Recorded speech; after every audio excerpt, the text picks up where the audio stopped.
Chapter 1. Slaughter brought me to life on the last night of June. I was 13 years of age, but whatever had happened before existed only beyond the fog of that night. The festivities had ended, and the entire settlement reeked of meat. I had tried to tell my father of my visions, of the shadow walkers arriving under the moonlight, but I knew he would not listen. Not that day.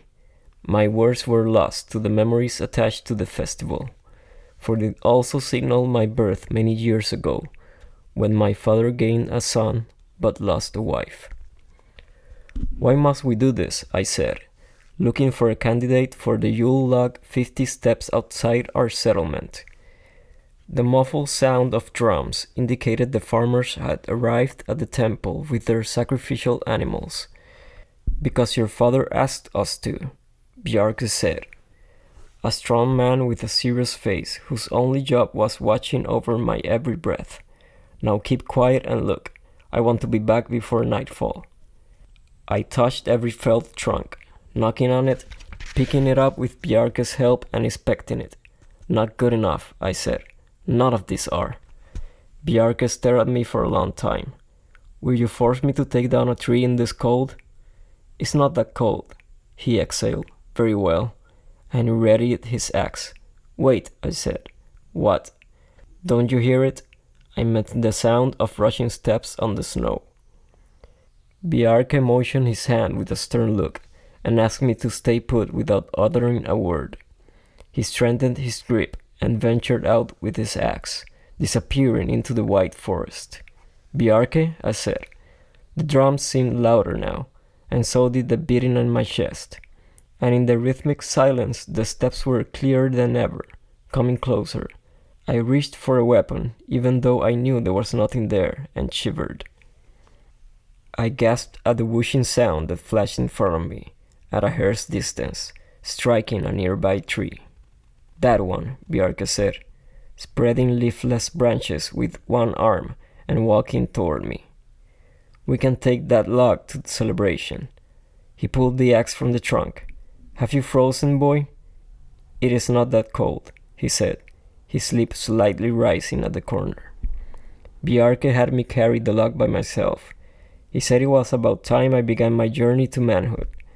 And so we headed to the celebration and arrived at the grotesque killing of the animals over the altars, the same animals we will eat at the feast later on. I carried the log as close to my father as I could and let it fall and roll a few inches in front of him. Its rough bark has scratched my hands, but I did not allow the pain or the cold to show. "He did all the work," Bjarke said, and winked when I turned to him.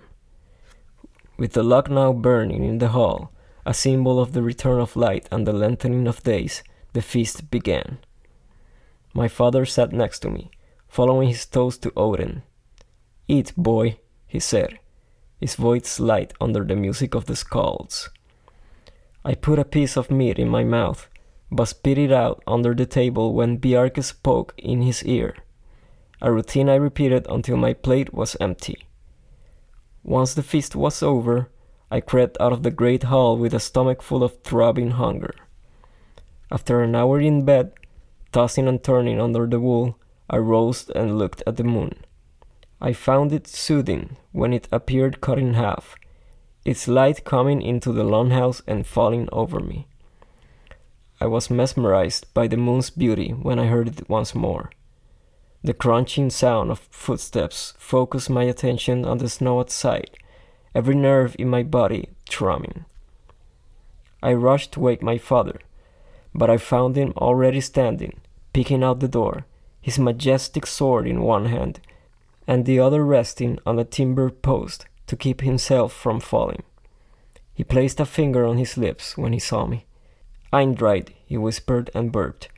"Go, my boy, quiet into the night. Remember our training. Wake the others, as many as you can. Men to fight, the rest to survive. Then go to the hiding place and wait for me there." I always did whatever my father asked. For, without question, even in the face of death, especially so. for he always knew what needed to be done and employed the actions necessary to achieve it.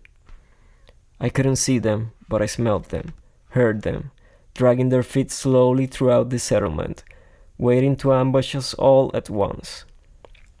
And so I moved swiftly behind horses and piles of hay, crawled through tall patches of grass, blending as one under the snowfall, and sneaked into the next longhouse.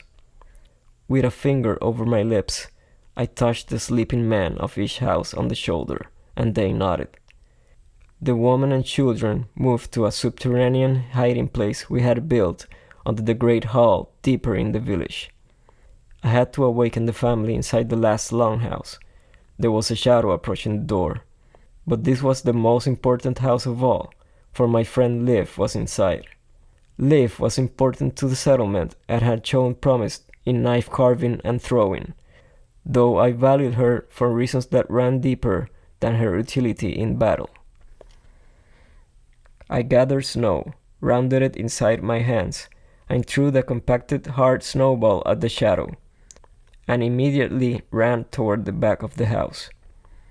The provoked shadow walked in the direction the snowball had come from, swearing into the night. I quickened my step. I pushed the door slightly and squeezed into the house. I found the family already huddled in the middle. I'm right. Liv's face was illuminated by the moonlight coming in from the roof, and my efforts were reinvigorated. Take them, Liv's father said. A heavy-set man with a long red beard and eyes that had seen death, though not as much as my father. And I'm right, he said, turning to Liv, then back at me. Be careful, boy. I nodded. Liv's father rushed out toward the shadow, which had resumed its position at the door of the house. He rammed the shadow to the ground, and I grabbed Liv by the hand and sneaked us out toward the great hall, her mother running behind us, struggling to catch up. A few steps away from the great hall, I looked back at Liv's mother and said, Run, we must. The hiss of an arrow stopped me from finishing, and Liv's mother cried out. She placed her hand over a red burgeoning blood in her chest and dropped to the snow-dusted stones. I saw it clearly. Liv was about to turn around, but I pulled her forward with all my strength into the great hall. Mother, she said, we must go back for her. She pushed and pulled away from me, rushing toward the door. I could only grasp at her cloak before she bolted away. I chased after her until she stopped when she saw the truth lying on the snow. She's gone, Liv, I said, covering her with her cloak. What I saw in her eyes was not grief, not sadness, but determination. We stepped back inside the great hall and folded over a piece of the rock to reveal the entrance to the hiding place. The swords outside clashed. Keeping the hatch open to whoever might still be outside, I looked out the open door of the great hall and caught a glimpse of a man. I knew it by his stance, the confidence in his every move, the racing in my heart. A Viking warlord. Eindride, close it now, Liv cried, and pulled me down the ladder, but it had been too late. The warlord had parried my father's attack, and in an upswing, thrusted his sword into my father's abdomen. Father crumbled to the ground, his sword buried into the snow away from his body. I lunged forward, but Liv held me down. Our moment will come, but not today, Eindride. We had emerged from our hiding place once the settlement was silent, and I rushed out the great hall to kneel over my father's corpse. My hands were turning blue by the time I found his sword buried in the snow, and when I held it, a woman put a bear coat on my back and pulled me inside. We need you alive, she said. I understood what she meant 20 years later, for in time I became the Jarl of the settlement, and we lived there on the land plains of Norway, where I watched my settlement rebuild with the seasons. Yet, even as a man, my mind never strayed far from the warlord's image. My spirit was born anew each day to the embers of Loki and Angerboda, with a desire to reach for things just beyond my boundaries. The billowing fire of Muspelheim and the frost from Niflheim had met and sparked the unsettling forces within me, The eyes of the warlord that had killed my father had taken me hostage and robbed me of my childhood, my death, and everything in between. According to our ancestors, the elements from which all life began clashed in the gaping abyss and spawned Ymir, the primordial giant of chaos. In time, the gods killed Ymir, and from its remains created Earth and the 9 realms. I was of the gods, and they were in me. Akin to the gods, the unrest will not stop until I kill my giant and restored order. Against the advice of my wife, I journeyed out to find it. I rose before sunrise to an empty bed and followed the sounds of blades embedding into wood. When the goal is to find the deepest water instead of learning how to swim, my wife Liv, the knife thrower, said, pulling out the knives from her wooden target. The mine is far from the shade of Yggdrasil. She drew them again, one after another, without missing her mark once. It is not your place, Eintright, to meddle in the matters of the gods. They have their wars, we have ours. There are some things you cannot fix by the wielding of your axe or the cunning of your mind.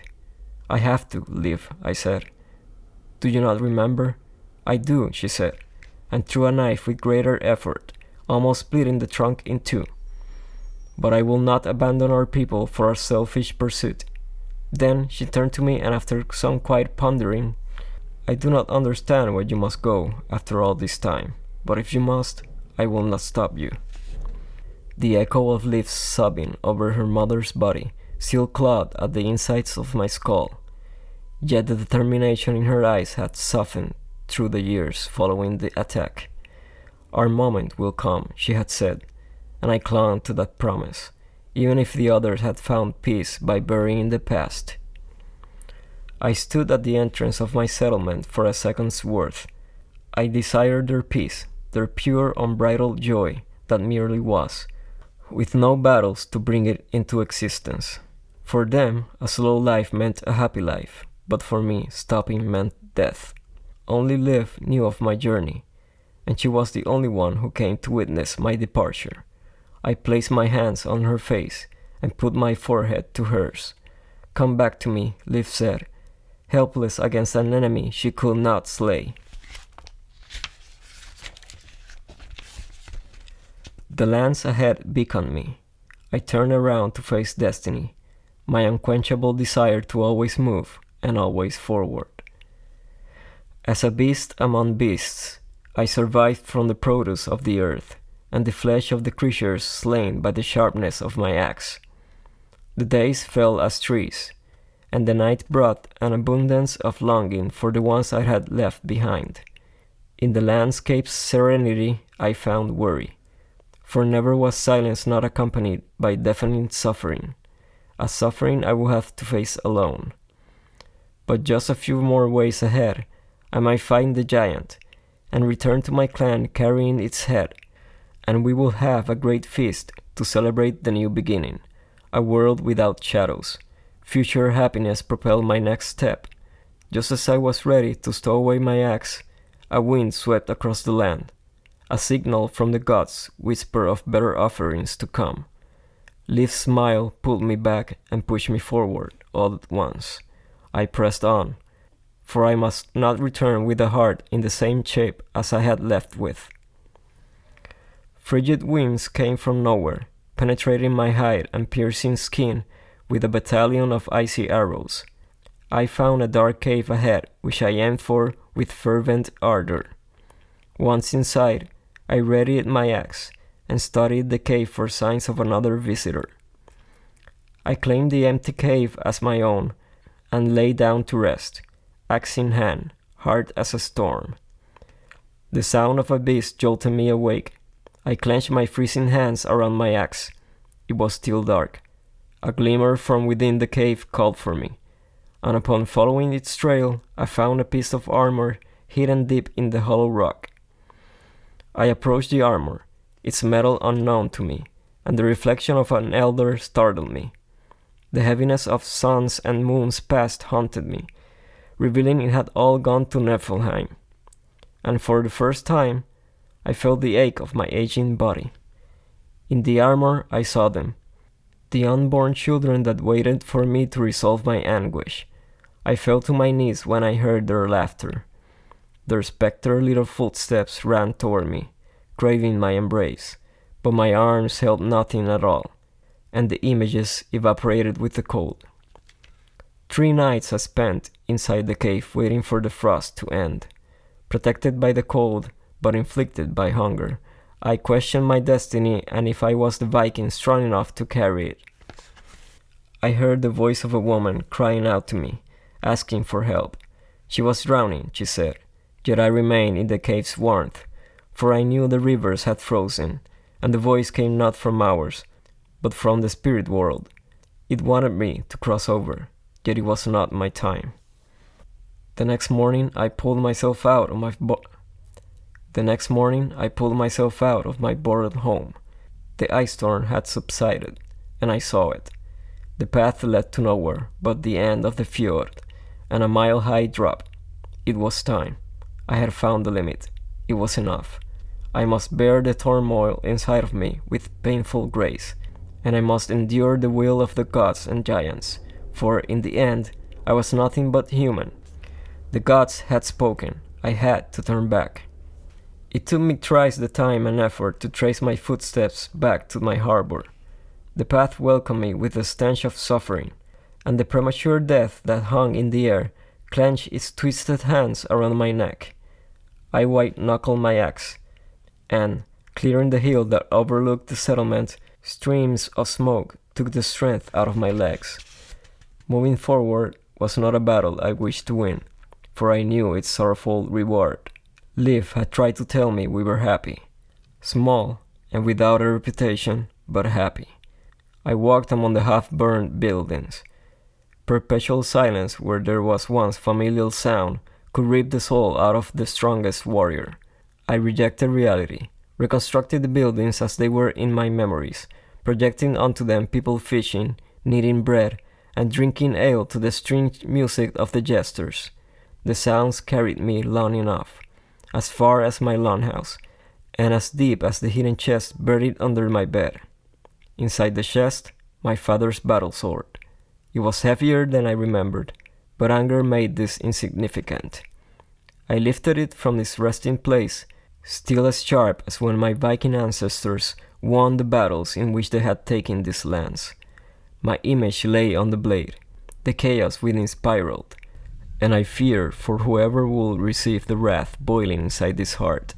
I had set out to kill the giant and restore order to my spirit, but the endeavor had been a selfish one. A Viking needed not to go hunting for giants, for, in time, one was bound to come knocking at his door.